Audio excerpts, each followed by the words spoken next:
கொஞ்சம் கூட எண்ணெய் குடிக்காம கடையில பண்ற மாதிரியே முறுமுறுன்னு தட்டவடை எப்படி பண்றதுன்னு பாக்கலாங்க.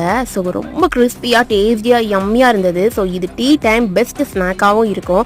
ஸோ நீங்க கண்டிப்பா இதை ஒன் டைம் ட்ரை பண்ணி பாருங்க. அது எப்படி பண்றதுன்னு பார்க்கலாம். இதுக்கு ஒரு பவுல்ல 2 கப் பச்சரிசி மாவு, டீஸ்பூன் ஆஃப் கருஞ்சீரகம் ஆட் பண்ணிருக்கேன். உங்ககிட்ட பிளாக் செசமி சீட்ஸ் இருந்தாலும் ஆட் பண்ணிக்கோங்க. டேபிள் ஸ்பூன் ஆஃப் ஜீரகம், நாருக்கு முன்னாடியே கொஞ்சமா கடலைப்பருப்பை நான் ஊற வச்சு வச்சிருந்தேன், அதை கொஞ்சம் ஆட் பண்ணிக்கோங்க. அப்புறமா கொஞ்சம் ஆஃப் பெருங்காயம், கொஞ்சமா உப்பு, கலருக்கு கொஞ்சம் மஞ்சள் பொடி, அப்புறமா red Kashmiri chilli powder 1 table spoon எடுத்திருக்கேன். இது எல்லாம் கலந்து நல்லா மிக்ஸ் பண்ணி விடுங்க.